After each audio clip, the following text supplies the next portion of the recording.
Queridos, a paz do Senhor, uma grande honra estar aqui para ministrar mais uma lição.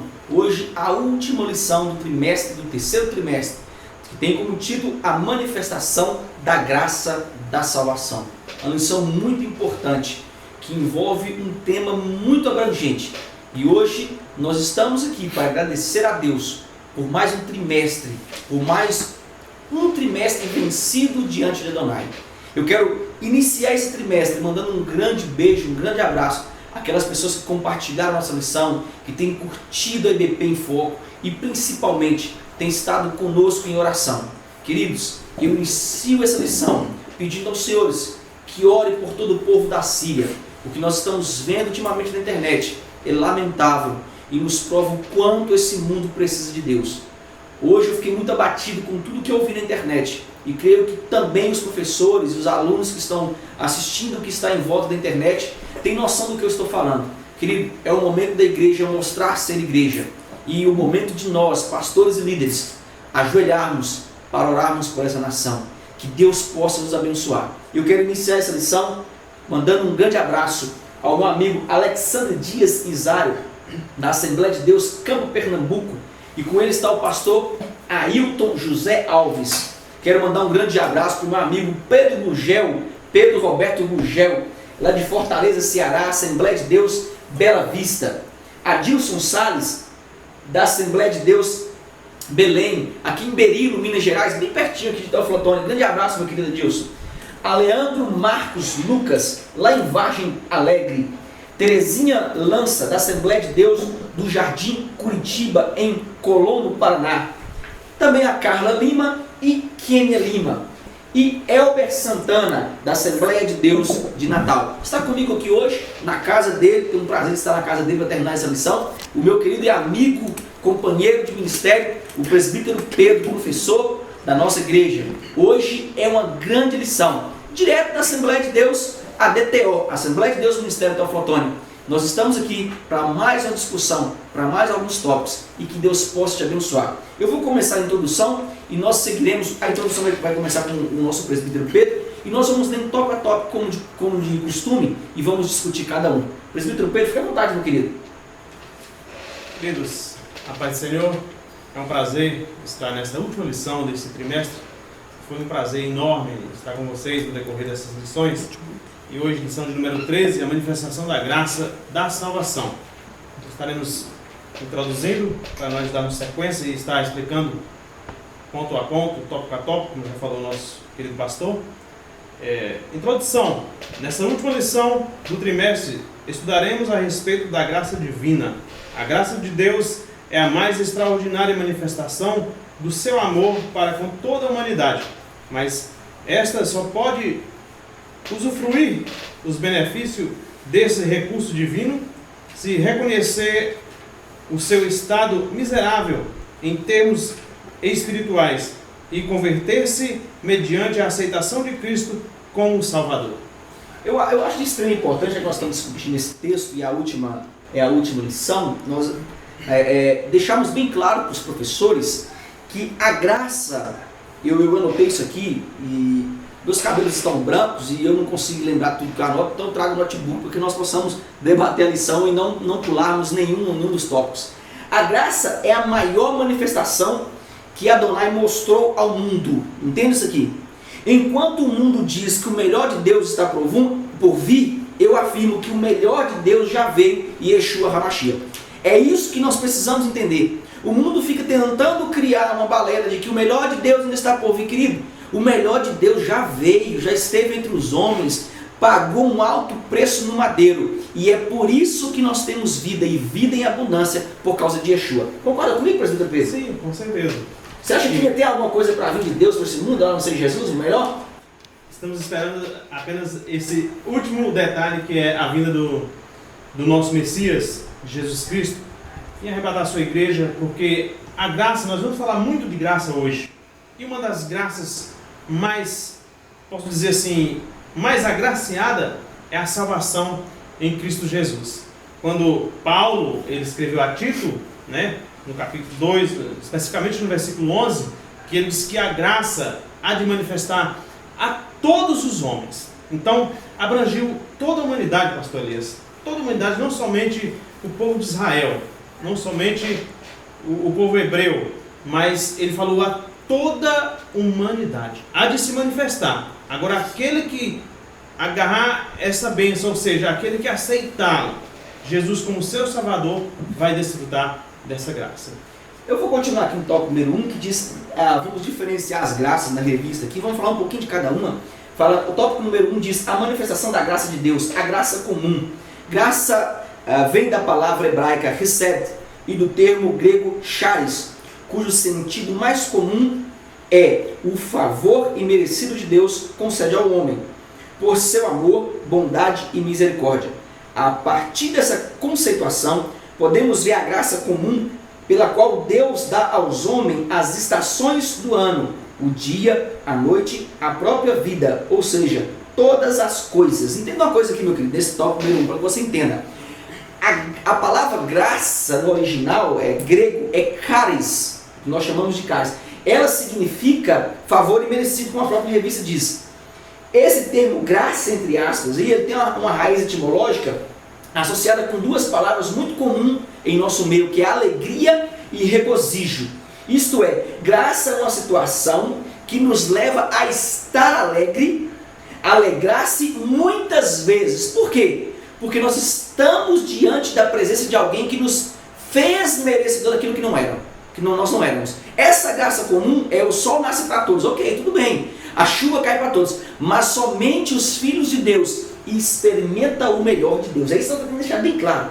Quando Deus, eu acho isso interessante, diz para Paulo, abra em 2 Coríntios, presbítero Pedro, 12, versículo 9, quando Deus disse a Paulo, a minha graça te basta, há algo interessante nisso aqui, que muitos pregadores acham que Deus estava admoestando Paulo. Não, meu querido, Deus não estava repreendendo Paulo, não, pelo contrário, Deus estava animando Paulo. Entenda isso. Por que animando Paulo? Ele estava incentivando o apóstolo a lembrar que ele tinha muitos motivos para estar contente. Dentre eles, o fato de aceitar Jesus e não ter a eternidade no céu. Isso é muito interessante. Algo mais interessante, nós devemos destacar que o poder divino, ele se aperfeiçoa em quem? Na fraqueza. Então o poder de Deus, ele era aperfeiçoado na fraqueza de Paulo. Quais são os pontos fracos? Esse aqui é interessante. Que você tem. Você já parou para perguntar isso? Quais são os meus pontos fracos? Porque Paulo descobriu qual era o ponto fraco dele. E nós precisamos ter em nossa mente que todos nós seres humanos não somos super-heróis. Logo nós temos um ponto fraco. Paulo descobriu o ponto fraco. Então, querido, eu quero te dizer uma coisa. Alegre-se, porque o favor divino que ninguém merece está ao seu alcance. E você deve usá-lo. É por isso que Deus disse a Paulo, a minha graça te basta. Falar alguma coisa? Fica à vontade. Eu vou ler o texto que você pediu. Sim, pode ler. Beleza. 2 Coríntios 12, 9, diz assim, então ele me disse, a minha graça te basta, porque o poder se aperfeiçoa na fraqueza. De boa vontade, pois mais me gloriarei nas fraquezas, para que sobre mim repouse o poder de Cristo. Nessa atitude de Deus em mostrar para Paulo assim, Paulo, esteja feliz, regozija-se, fique alegre, porque outrora você era um homem pecador, agora você está diante de Yeshua. A graça te tomou. Onde abundou o pecado, superabundou a graça. Isso é interessante. Outra palavra que aparece, que é muito bem lembrada, é o termo hesed. Hesed é uma palavra hebraica que significa misericórdia. Ele foi muito... eu não tenho uma explicação bem detalhada nesse texto, mas ela exprime, essa palavra hesed, ela vai exprimir o significado mais abrangente para você ter noção. Bondade, compaixão, fidelidade, aliança, ternura de Deus para com a alma. É uma palavra interessante que nós falamos em alguma lição passada. Nós falamos insplastansishomai, que significa tomar a dor do próximo como se fosse sua. Quando eu vejo um mendigo na rua, eu olho para ele, não enxergo algo jogado, algo largado, mas eu enxergo nele Uma alma que precisa da graça de Adonai.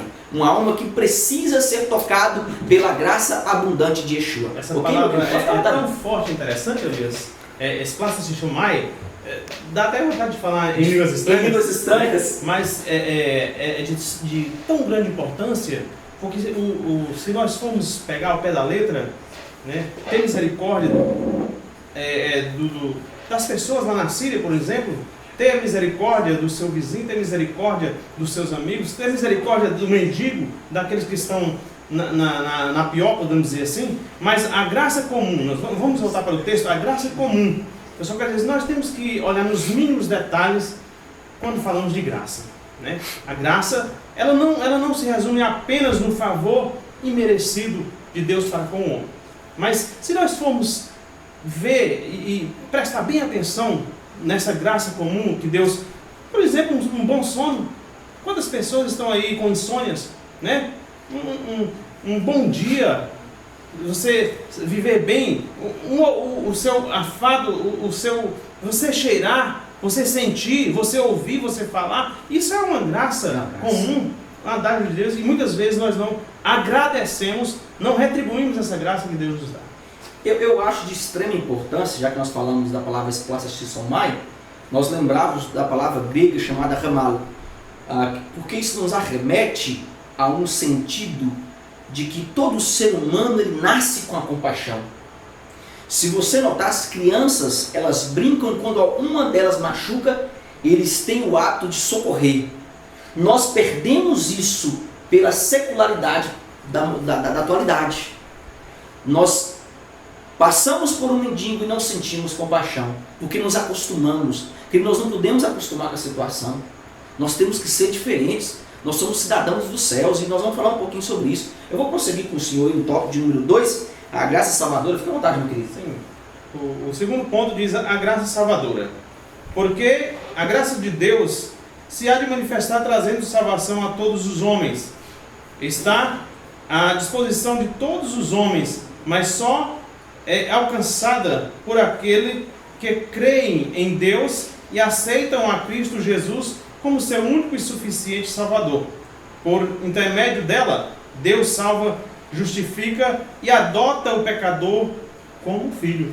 Eu acho interessante você colocar nesse tópico em específico que a graça da salvação, nós falamos agora, o presbítero Pedro falou sobre a graça salvadora, a graça da salvação, ela não era acessível a todos. Por quê? Pelo fato de Adão ter pecado no Éden. Ela não era acessível a todos. Mas Jesus agora, ele a resgata através do sacrifício humano. Ele entrou num corpo humano e ele faz um resgate no sacrifício humano. Isso é muito interessante. Ele está nos mostrando que somente ele era capaz de fazer a substituição do cordeiro. Está com a Bíblia aberta aí, meu querido? Romanos 5,12. Esse ato nos mostra o quanto Jesus se rebaixou. Ele desceu do 7º céu até o 1º céu. Isso, querido, para quem está numa glória, largar uma glória, deixar a glória para estar entre homens no corpo de pecado, é algo tremendo, algo muito importante para que nós passamos e explicamos para a nossa sala o quanto ele nos amou. Achou, meu querido? Por vontade. Romanos 5,12. Portanto, assim como por um só homem entrou o pecado no mundo, e pelo pecado a morte, assim também a morte passou a todos os homens, porque todos pecaram. Se por um homem entrou o pecado, por meio de um homem também sairia o pecado. Magnífico esse texto, magnífico. Sobre a graça salvadora, você quer falar alguma coisa, meu querido? Eu queria perguntar com isso. O senhor nasceu na igreja? Não, Elias. Eu nasci no mundo secular, como se diz, e com o tempo eu sempre tive essa curiosidade de conhecer a Cristo.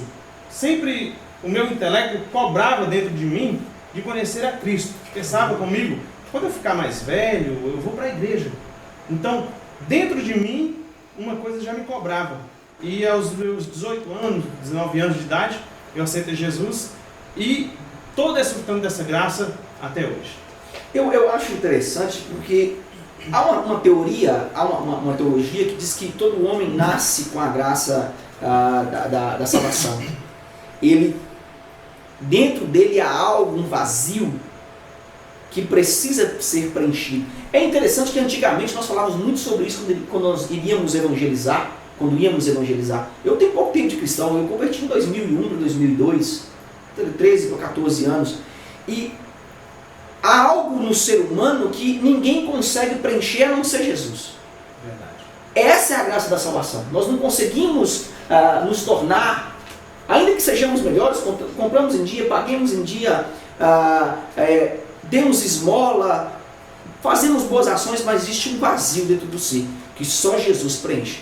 Eu vou continuar aqui no tópico número 3, que diz graça justificadora e regeneradora.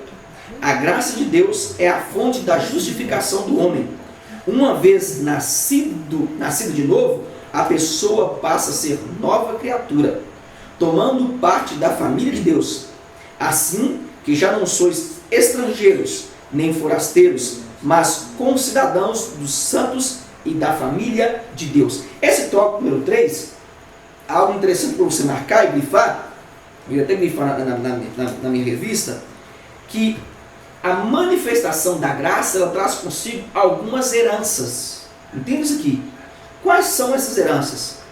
Entre essas heranças está o fato de nós sermos regenerados. Essa palavra regenerado, ela surge do ato da regeneração, que vem da palavra grega egenegenal. Essa palavra, ela significa restabelecer o que estava destruído, o que estava arruinado. Quando nós estamos no que nós chamamos de graça de regeneração, é interessante que essa graça, ela vem para colocar o homem que estava arruinado em um novo lugar, em um novo patamar. O que estava destruído, o que estava arruinado, agora é consertado pela graça da regeneração. Eu perguntei ao presbítero Pedro se ele nasceu no berço evangélico, justamente por isso. Porque muitos dos que estão nos assistindo, muitos dos nossos professores, para entender essa graça da regeneração, é só quem estava lá no mundo caído, passando por diversas aflições, envolvido no mundo da droga, lançado e sendo cavalo de Satanás, vai entender o que é a graça da regeneração. Querido, quem está dentro da igreja, sentado numa poltrona, debaixo de um ar-condicionado, não entende o que é regeneração, porque ele não passou por um processo de libertação. Então essa graça é só para quem esteve no mundo. Você pode ver as pessoas sendo regeneradas, mas só entende quem foi regenerado. Concorda comigo, presbítero Pedro? Com certeza, Elias. Como o próprio Paulo disse em 2 Coríntios 17, assim que alguém está em Cristo, nova criatura é. As coisas velhas se passaram e tudo se fez novo. E é assim que uma nova criatura em Jesus, quando aceita a graça regeneradora de Jesus Cristo, ela desfruta dessa graça, ela vai entender, essa pessoa ela vai entender que ela é uma nova criatura. Então, aquilo que eu fazia, eu não faço mais. Aquilo que eu praticava de errado, eu não pratico mais. A própria Bíblia diz, quem roubava não roube mais, né? Quem matava não mate mais. E Paulo foi muito sábio em citar isso no texto, porque ele também não nasceu no cristianismo. Ele, romano, ele fez barbaridades. Depois, quando ele aceitou o cristianismo, como apóstolo de Jesus Cristo, ele veio entender e veio falar dessa nova criatura. É magnífico. Essa graça de justificação, eu tenho para mim que a igreja deveria falar um pouco mais dessa graça. Nós estamos em tempos em que essas graças estão sendo esquecidas. Eu acho... E há muitos que não entendem essa graça, mesmo ele vindo para o cristianismo, aquela modinha de dizer, hoje eu sou... É muito bom dizer, eu sou evangélico hoje, né? Virou moda. Mas há muitos que não entendem, como Nicodemos. Mesmo ele sendo chefe dos fariseus, mesmo ele sendo um líder dos fariseus, não era qualquer um, era um teólogo, uma pessoa entendida, e ele disse, Senhor, por que ninguém pode fazer esses sinais que tu fazes se não for com ele? Se Deus não for com ele?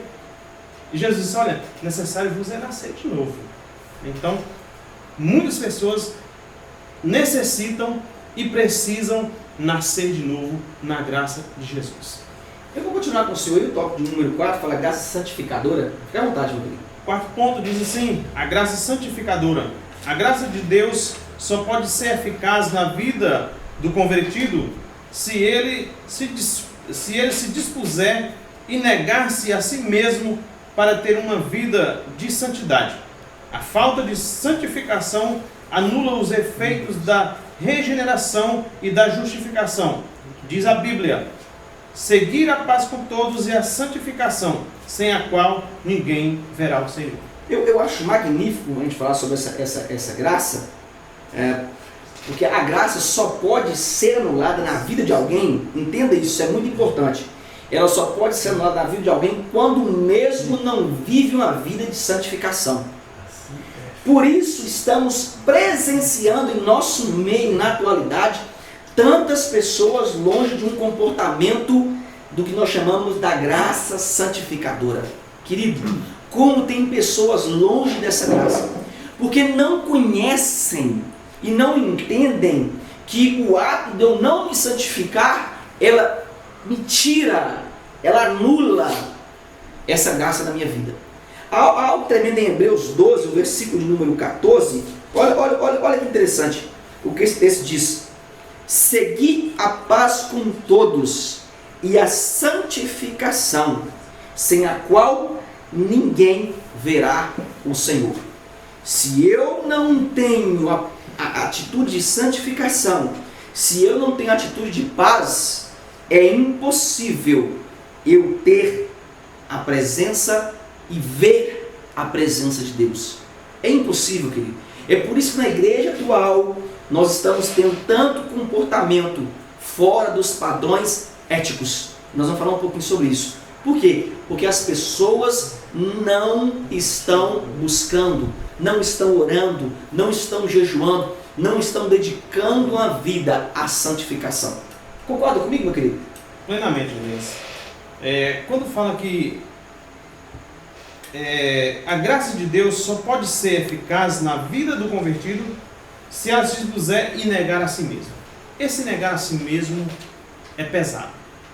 Negar a si mesmo não é deixar a sua família, não é deixar a sua casa, não é andar como um mendigo nas ruas para mostrar para a humanidade, mas negar a si mesmo é viver um cristianismo de verdade.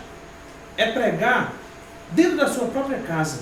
Você ter uma vida de negar a si mesmo, ter uma vida de santidade dentro da sua casa, com seu filho, com a sua esposa, com os seus filhos, com a sua família. Jesus pegou mais pesado nessa parte aí, Elias.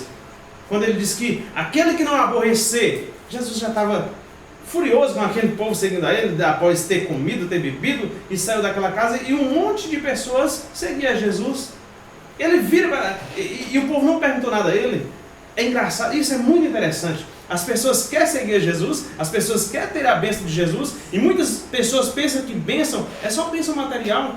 E Jesus se vira para aquele povo sem eles dizer nada, e diz: olha, aqueles que não aborrecer a sua família, a sua esposa, os seus filhos, o seu pai, mãe, e a si mesmo, não pode ser meu discípulo.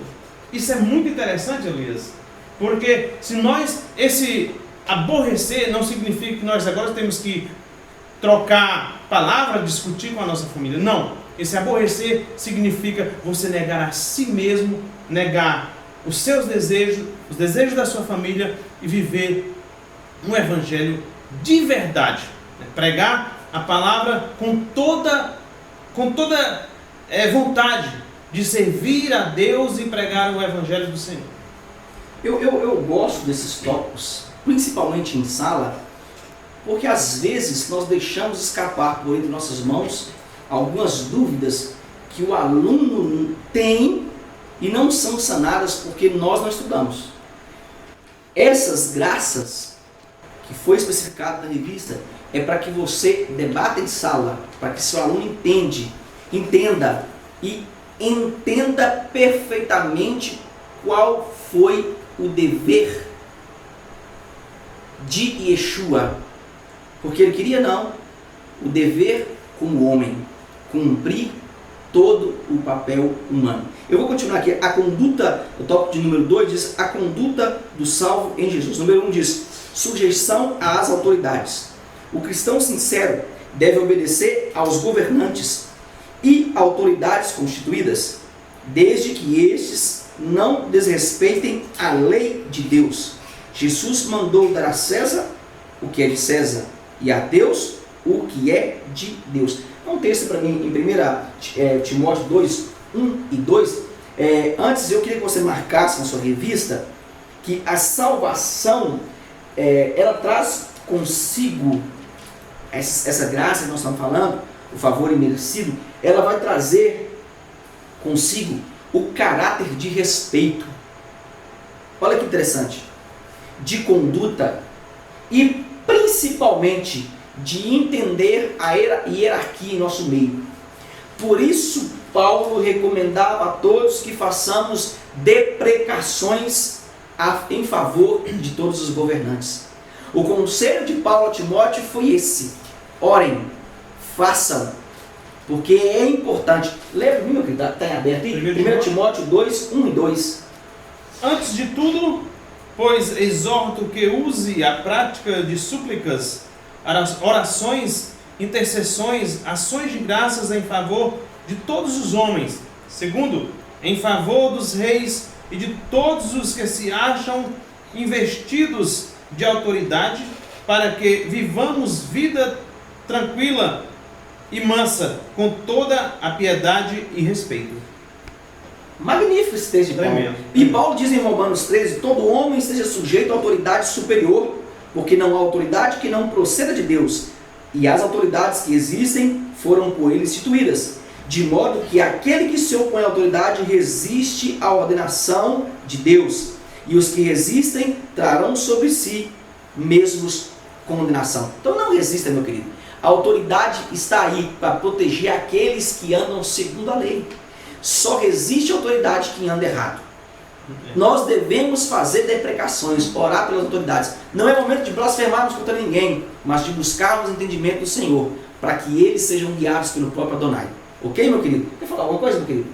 Olha, nós vivemos em dias difíceis e sabemos que o país, dizem que está em crise, mas nem por isso nós vamos criticar e vamos badernar em manifestações. Sabemos que há grupos políticos, a presidenta. É difícil muitas vezes entender, esse jogo de esquerda ou de direita. Então nós, como cristãos, nós pastores, igrejas, o nosso dever é orar e cumprir o nosso papel de cidadão. Criticar não resolve nada. Agora também não seja trouxa, não seja bobo, porque nós temos direitos, mas também nós temos deveres. Nós temos deveres, mas também temos direito. Na hora de votar, na hora de nós cumprir o nosso papel de cidadão, nosso dever, estamos lá. Mas na hora de também cobrar os nossos direitos, estamos aqui para cobrar. Esse é o dever de todo cristão consciente. Isso é muito interessante o que você falou, pegou num ponto muito bom. Eu vou continuar no tópico número 2, o item 2, que diz o relacionamento do cristão com o Senhor. Fica à vontade. O relacionamento do cristão. Aqui vemos 4 comportamentos éticos exigidos dos cristãos. Vejamos, letra A. Não infamar a ninguém. É pecado muito grave caluniar alguém, seja na igreja, seja fora dela. É passível de sanção judicial ou condenação na justiça humana, muito mais na lei de Deus. Normalmente a infâmia é ditada com intenção de prejudicar o outro. O cristão deve cultivar o fruto do Espírito, da benignidade, que é a qualidade de quem só faz o bem. Letra B. Não ser contencioso.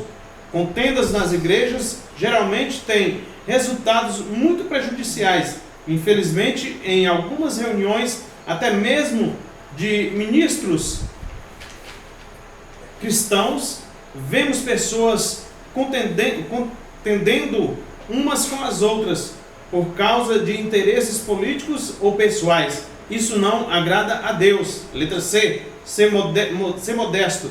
A modéstia deve ser evidente na vida dos homens e mulheres cristãos. revela a simplicidade exortada por Jesus em seu Evangelho. Eis que vos envio como ovelhas ao meio de lobos, portanto, sede prudentes como as serpentes e simples como as pombas. Letra D. Mostrar mansidão para com todos os homens devem ser características marcantes do servo de Deus. Ser manso e humilde de coração, como Jesus ensinou. Além de não ser interessante a contenda no meio cristão, o crente precisa ser manso para com todos, apto para ensinar, sofredor. Eu acho interessante, eu queria saber se em Tiago 1,26, eu vou falar um pouquinho desses tópicos, sabe onde que eu falo letra A, letra B, você pode pedir para parar e pode explicar o que você tiver em mente aí. Nós vamos dar continuação aqui. Olha, comportamento ético, entende isso aqui? Leva para a sua sala. Comportamento ético é ter consciência de distinguir o bem e o mal, com autodeterminação, agindo de maneira correta, ordenada, ditados pelo moral e valores adquiridos ao longo da vida. Isso é comportamento ético. É aquilo que eu vou adquirindo. Eu tenho consciência do que é certo, do que é errado. Eu vou adquirindo ao longo da vida. Tiago 1,26, presbítero Pedro, sim, meu querido, pode ficar à vontade. Tiago 1,26 diz assim: se alguém supõe ser religioso, deixando de refrear a língua, antes enganando o próprio coração, a sua religião é vã. Então, letra número A, não infamar a ninguém, cite na sua sala Tiago 1,26, meu querido. Tiago nos mostra o quanto devemos ser sóbrios e vigilantes para que a nossa religião não seja vã. Isso é magnífico. Tem que refrear a língua mesmo. Quantas vezes nós erramos? Eu falei na lição passada, uma palavra pode curar uma pessoa, mas uma palavra também pode destruir, pode machucar. Concorda comigo, presbítero Pedro? Com certeza. E principalmente quando se fala de ministro do Evangelho, ministro é uma palavra muito pesada, né? E quando se fala de ministro do Evangelho, infelizmente, ainda há pastores, obreiros, que vivem em dissensões, em discórdias, e isso só prejudica o próprio Evangelho. A letra B fala não ser contencioso. A contenda na igreja gera um câncer capaz de tirar muitas pessoas da posição colocada pelo próprio Deus. Nosso dever é entender que esse artifício é muito usado por Satanás para nos tirar a primazia do reino de Adonai. Querido, o quanto Satanás tem utilizado de contenda, olha, não ser contencioso. A posição que Deus te coloca na igreja, a contenda pode tirar. O que você fez, o trabalho que você fez, se você se envolve na contenda, todos passam a olhar para você diferente. Professor, não se envolva nisso. Não permita que o aluno tende contra você, principalmente aquele aluno contencioso, que quer levantar a polêmica para você perder as estribeiras dentro da sala. Querido, não perca tempo com isso. Não é presbítero Pedro? Estou errado o que eu estou falando aqui? Às vezes está sendo usado pelo próprio inimigo para prejudicar a obra de Deus e não sabe. E tirar do professor aquilo que ele adquiriu ao longo dos anos, a posição de mansidão. Você perde noites, em vez de você estar dormindo, você está estudando, fazendo exegese, muito sacrifício, trabalho, e vem um filho do capeta para tirar você do céu. É isso que acontece. Eu sempre falo isso, eu sempre falo que na sala existe alguns alunos que são filhos do cão, fui enviado pelo próprio cão. Abra em Mateus 10, versículo 6 aí, eu vou prosseguir nesse letra C, que diz ser modesto. Querido, Mateus 10, 6 tem um texto fantástico sobre modéstia. Achou comigo? Pode ler. Mas de preferência procurai as ovelhas perdidas da casa de Israel. Olha que interessante. A modéstia, ela nos faz provar ao mundo que temos a graça de Deus em nosso coração. Ainda que o mundo se levante, nós precisamos entender que nós estamos nele, porém somos como um cordeiro indo ao matadouro. Isso é muito profundo. A sala se levanta, falsa calúnia, contenda. O que resta a você é ser modesto. Se levantaram contra você, inventaram fofoca, falaram que não devia, que você falou que não devia na sala e você sabe que você não falou. Seja modesto, meu querido. Nós estamos como ovelha ao matadouro. Esse é o papel do cristão, do pastor, do presbítero, do evangelista, do diácono, do professor. Enquanto te acusam, você precisa ter e ser modesto. Você já passou por isso, meu querido? Eu nunca tinha pensado nisso, Elias. Engraçado, né? Quando o texto de Mateus 10,6 fala que, de preferência, procurar as ovelhas perdidas da casa de Israel. Então, ou seja, agora me veio à memória de quando Jesus enviou os seus discípulos nas aldeias, cidade, e ele, parece que ele quis preocupar os discípulos, mas ele estava sendo realista. Quando ele falou, eis que eu vos envio como ovelha no meio de lobos. Já pensou? Verdade. E os discípulos ficaram preocupados realmente, né? E ele ainda acrescenta mais, se alguém te bater a face, dá a outra, né? Mas quando eles voltaram com alegria nos seus corações, né? Isso é magnífico. Eu vejo em Jesus uma grande psicologia e enxergo em Jesus uma psicanálise profunda do ser humano que ainda não tinha entrado em evidência.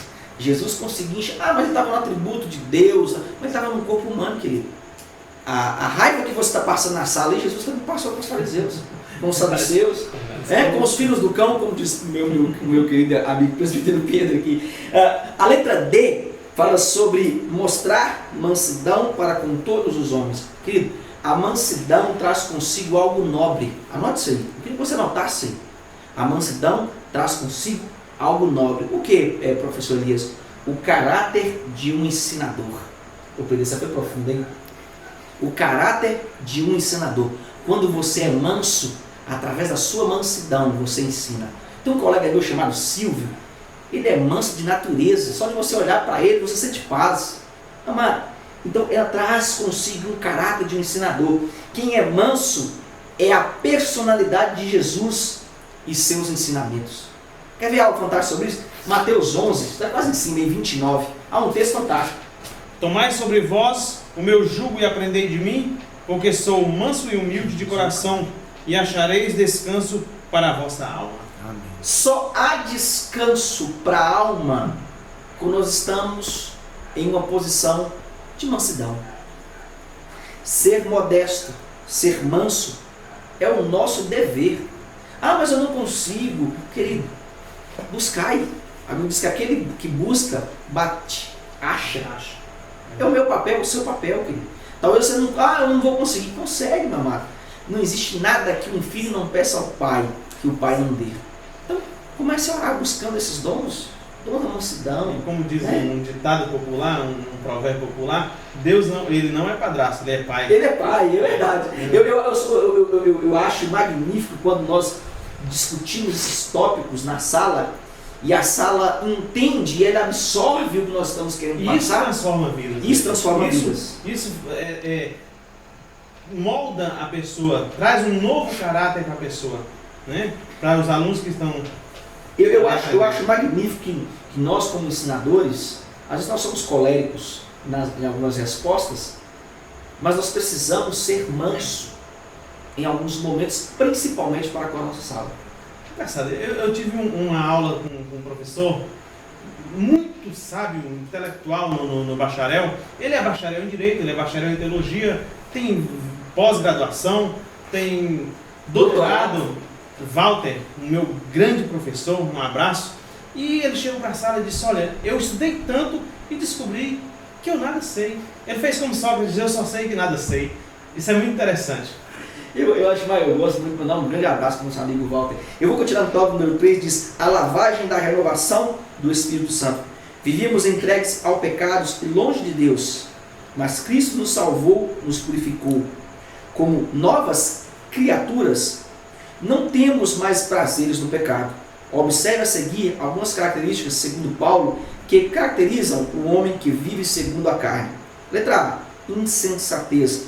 Refere-se à velha vida, plena de loucura, impudência, leviandade e incoerência, que leva muitos à perdição eterna. Na parábola das 10 virgens, Jesus chama a atenção para as 5 loucas ou insensatas que não se preveniram com azeite para esperar o noivo. Jesus também falou sobre o homem sensato que edifica sua casa na areia. O desastre torna-se espiritual inevitável. Desobediência, letra B. A desobediência foi o primeiro pecado cometido pelo homem. E desde então é a mãe de todos os pecados cometidos em todos os tempos, por aqueles que são filhos da desobediência. Letra C. Extravio. Sem Deus, sem a salvação em Cristo, o homem é um perdido, como ovelha sem pastor. É uma situação difícil e por vezes desesperadora, mas é feliz quem faz como o filho pródigo, que tomou a decisão sábia de retornar humilhado à casa do Pai, onde foi recebido com amor e misericórdia. Letra D. Servindo a várias concupiscências e deleites. Outra tradução fala de paixões e prazeres que dominam a vida do homem sem Deus. Os deleites da carne impedem que o homem se converta a Deus de verdade, sufocado pelos espinhos da vida. As concupiscências da vida, os desejos exacerbados da carne, são impedimento para uma vida de santidade e fidelidade a Jesus. Letra E. Vivendo em malícia e inveja. Malícia é sinônimo de maldade, perversidade, malignidade, o que não deve fazer parte da vida cristã. A inveja é outro sentimento indigno para um cristão sincero. A inveja é a podridão dos ossos. Letra F. Odiosos, odiando uns aos outros. A lavagem da regeneração do Espírito Santo nos faz justificados pela sua graça e herdeiros da vida eterna. João adverte-nos ao dizer que qualquer que aborrece o seu irmão é homicida, e vós sabeis que nenhum homicida tem permanente nele a vida eterna. No Antigo Testamento, só era homicida que matasse alguém com algum tipo de objeto perigoso. No Evangelho da Graça de Deus, é homicida quem no coração odeia seu irmão. Querido, note aí. Eu sei que o presbítero Pedro já está elaborando um pensamento sobre A, B, C, D e letra F, mas eu quero falar alguma coisa para você. Quem é lavado pelo sangue carmesim, isso é muito profundo, que nós chamamos de se entregar ao sangue de Yeshua, ser lavado pelo sangue carmesim, ainda que peque, entenda isso, não vive na manifestação de 6 atitudes mundanas. Quais são elas? Insensatez, desobediência, extravio, concupiscência e deleites, malícia, inveja, ódio. Tais atitudes são atos de uma natureza ainda em um estado natural. Olha, o homem ainda está naquele estado que não conhece Yeshua, não conhece a Deus. Ele precisa ter um encontro com Jesus. Querido, deixa eu te falar uma coisa. Todos nós pecamos e não somos super-homens. Mas quem encontrou Jesus, ainda que peque, ele não vive. Existe grande diferença entre pecar e andar pecando. Pecar é se arrepender. Premeditar pecado é pecar 2 vezes. E o que tem de gente premeditando pecado na igreja, no namoro, no casamento, contra o pastor. Querido, as nossas reuniões em famílias, elas já não são reuniões para exaltar a Deus, mas sim para termos mesa de aliança com Satanás. Quantas pessoas se reúnem para falar mal dos pastores? Quantas pessoas se reúnem para falar mal dos líderes? Amado, eu vejo no meio cristão, eu vou falar isso aqui, até pedir licença que eu estou na casa do meu amigo Pedro, eu vejo no meio cristão uma hipocrisia, uma falta de decência. Resumindo, no meio cristão, nós estamos passando por uma intriga de oposição que é do próprio inimigo usando os próprios do meio. Amado, eu vou pedir licença que eu vou falar aqui, mas nós somos falsos conosco mesmo. Nós somos hipócritas. E nós precisamos aprender com Jesus. As pessoas sentam não para agradecer a Deus pelo pão de cada dia, mas para falar o que está acontecendo no meio secular. É hora da igreja voltar-se para o evangelho genuíno e entender que Jesus está voltando e que é o nosso papel fazer e andar em boas obras. Querido, eu nunca vi ninguém, eu vi um louco, acho que fui eu que fui o único, orar pedindo Deus provação. Eu acho que eu fui o único que orei a Deus e entrei num jejum de 30 dias sem falar mal de ninguém. Foi o dia que eu mais sofri na minha vida. Ô jejum, querido, fala para sua igreja, para sua sala fazer um jejum de 15 dias sem falar mal da vida de ninguém. Eu nunca vi ninguém conseguir, eu quebrei meu jejum no segundo dia.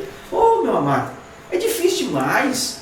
Agora, é jejum pedindo carne, jejum pedindo tanta coisa, mas ninguém fala um jejum para não falar mal da vida de ninguém. Leva para sua sala, quer falar alguma coisa, meu querido? Você vai falar alguma coisa sobre isso? Isso é muito complicado. É um jogo de interesse próprio. Né?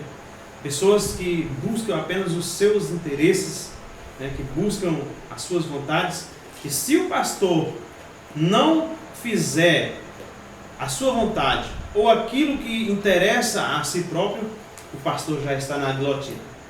Né? E esses 6 pontos que nós lemos aqui, eu vou falar só de um especificamente, só de um, porque é muito abrangente, mas eu quero falar aqui da desobediência que tem de cristãos, que tem de pessoas desobedientes a pai, a mãe, a pastores. Parece que virou, em vez de falar desses pontos aqui, uma qualidade para certas pessoas. Né? A desobediência para mim não, para algumas pessoas parece que agora é uma qualidade. Não, eu ser desobediente vai ser bom demais. Eu vou estar acima da média. Eu sou top se eu sou desobediente. O pastor traz uma palavra no domingo, na terça, no ensinamento e diz: não peque. Ele vai lá e diz: não, eu vou fazer o contrário, eu tenho que pecar. Né? Não, vocês vão ler a Bíblia essa semana. Eu não vou ler, eu tenho que ficar sem ler porque o pastor pediu. Então, o interessante é eu ser rebelde. Eu ser contra o pastor, eu ser contra a igreja, eu ser contra os meus líderes, eu ser contra os meus princípios. Parece que isso faz mais a sua vontade, o seu querer, do que fazer a vontade de Deus. Pedro, existe um tema fantástico. Você está falando sobre essa letra. A letra F fala: odiosos uns com os outros. O que tem de pessoas que acham que vai para o céu e odeia o irmão? Não perdoa, querido. Para entrar no céu tem que ter perdão. Entenda isso. Olha, é a podridão dos ossos. A Paulo deixa um texto muito claro em Romanos 13, versículo 5. Ele diz: é necessário que lhes estejais sujeitos, não somente por causa do temor à punição. Olha que interessante. Mas também por dever de consciência. Nós acabamos de falar que consciência que é os deveres éticos. Quando eu sou ético, eu tenho consciência. Então não é por dever à punição, não é porque vai me tirar do meu carro, não é porque vai me tirar da minha sala, não, por dever de consciência. Quando eu respeito a autoridade, eu estou respeitando o próprio Deus. Ok, meu querido? É bonitinho, né? Quando as pessoas dizem: eu amo a Deus, louva, exalta, canta, prega e vive um evangelho bonitinho e diz: eu amo a Deus. Será que você ama mesmo a Deus? A palavra de Deus diz: como é que você consegue amar a Deus, a quem nunca viu, se você não consegue amar o seu irmão, a quem vê todos os dias? Né? Isso é muito interessante. Eu vou continuar com o senhor no tópico de número 3, diz: as boas obras e o trato com os hereges. Fique à vontade, meu querido. Primeiro ponto diz: a prática das boas obras. Praticar boas obras faz parte do dia a dia do servo ou da serva de Deus, porque somos feitura sua, criados em Cristo Jesus para as boas obras, as quais Deus preparou para que andássemos nelas. Quem está em Cristo tem prazer em praticar aquilo que é bom e agradável a seu próximo e a Deus. Olha que interessante, sim. Anote isso aí, eu sei que você vai ministrar. Você vai ministrar essa lição? Não sei se é assim. Eu acredito que sim. Acho que é o que sim. Eu me escapei dessa lição. As boas obras, elas são atos que devem nos acompanhar. Por quê? Você perguntou isso aí? Por que as boas obras devem me acompanhar como cristão, querido? Porque à medida em que vamos conhecendo a Cristo, anote isso aí na sua revista, até botei um asterisco do tamanho aqui, verde, laranja. À medida que nós vamos conhecendo a Cristo, vemos que seu caráter é impregnado em nós. Isso nos faz a sua semelhança, tanto no amor como no ato de socorrer aqueles que estão à nossa volta. Há um texto fantástico em Oséias. Amado, eu estava analisando esse texto lá em casa, Oséias 1. Se eu puder abrir para mim, Oséias 1. Esse texto é fantástico. Quem tem o caráter de Cristo, as boas obras de Cristo, isso é impregnado nele, está nele. Quem deve manifestar as boas obras somos nós. Não é o... Eu fico até maravilhado com Deus quando eu vejo cristãos se envolvendo nas ações sociais. É magnífico. É lindo. É lindo, lindo. Oséias 1, do 1 ao 3, meu querido. Lê para nós. Oséias, capítulo 1, versículo 1. Palavra do Senhor que foi dirigida a Oséias, filho de Beeri, nos dias de Uzias, Joatão, Acaz, Ezequias, rei de Judá, e nos dias de Jeroboão, filho de Joás, rei de Israel, quando pela primeira vez falou o Senhor por intermédio de Oséias. Então o Senhor lhe disse: vai, toma uma mulher de prostituições e terás filhos de prostituição, porque a terra se prostituiu, desviando-se do Senhor. O terceiro versículo diz: foi-se, pois, e tomou a Gomer, filha de Diblaim, e ela concebeu e lhe deu um filho. Eu acho magnífico que quem dentre nós teríamos coragem de fazer o que Oséias fez? Ninguém teria coragem, meu querido. Vamos ser francos. Vamos deixar a hipocrisia de lado. Olha, boas obras, a prática de boas obras. Aí a gente fala assim, mas no texto de Oséias, a maior prática de boas obras foi Oséias casar com uma prostituta. Eu vou mostrar aqui sobre o que nós estamos falando. Eu estava até lendo a notícia aqui, o Eli me passou. Um bilionário egípcio, Naguib Suri, ele está tentando comprar uma ilha para os refugiados da Síria. Querido, quem deveria fazer isso é a igreja. Nós vemos um mundano fazer e a igreja não faz. A igreja está querendo construir templos suntuosos, a igreja está querendo viver abastada, a igreja está preocupando com carros, a igreja está preocupando com ar-condicionado, a igreja está preocupando com tantas coisas, mas enquanto as pessoas estão morrendo na Síria, estão morrendo em diversos lugares na Ucrânia, os pastores estão sendo perseguidos, as mãos retalhadas, nós estamos aqui nos preocupando com o dia de amanhã, queridos. Amado, nós precisamos colocar a nossa sala para entender o que está acontecendo com a Síria. Nós estamos no ano Shemitah, e o ano Shemitah é o ano de grandes tragédias. Nós deveríamos estudar um pouquinho mais sobre esse ano. O mensageiro da paz noticiou que os judeus estão vivendo o último tempo do Eliaham, o ato de subir para Jerusalém. Querido, Jesus está na iminência de voltar. E nós estamos, como um tempo de Ageu, nos preocupando com casas apaneladas. Querido, eu acho que nós deveríamos refletir sobre esse tópico em específico e colocar a nossa sala para orar nessa hora do terceiro tópico. Pedir a Deus e clamar ao Senhor que abra os nossos olhos espirituais. Eu vejo tanta gente cantando: Senhor, abre os meus olhos. Abre os meus olhos o quê? Nós estamos querendo abrir olhos de nada. Nós estamos querendo viver com a vida de apreguiçada, cheia de abastado, cheia de ir para academia, ir buscando comida, ir buscando outras coisas. Querido, nós temos que orar pedindo a Deus para fazer como fez nos dias de Oséias, para fazer como fez nos dias de Ageu. É isso que nós precisamos como igreja. Vou falar, meu querido, vou até ficar nervoso com essa situação. Você falou uma coisa muito interessante. Fazer boas obras é uma obrigação nossa, sim, né? E nós vemos pessoas de outras religiões, não quero criticar, mas espíritas que fazem boas obras. Nós vemos LBV que faz boas obras e muitas outras instituições que fazem boas obras. Enquanto nós, como você já falou, nós, alguns pastores, está preocupado com o financiamento do seu carro zero. Qual carro, o próximo carro que eu vou pegar? Né? Que casa, qual bairro que eu vou construir? Né? Enquanto tem pastores em outros estados, aí, em São Paulo e tal, que constroem mansões e muitas vezes não doa R$1, não doa uma pequena quantia para instituições, para pessoas que estão passando fome, mendigos, pessoas que estão necessitadas, estão morrendo. Você não vai com o seu dinheiro para o céu, não. Né? Você não vai. Tudo vai ficar aqui, os seus bens, o seu dinheiro e a sua vida. Né? Nós bem sabemos que boas obras não salvam, não. Mas Tiago pegou pesado nisso aí. Me mostre a sua salvação através das suas obras. Né? Reflita nisso aí.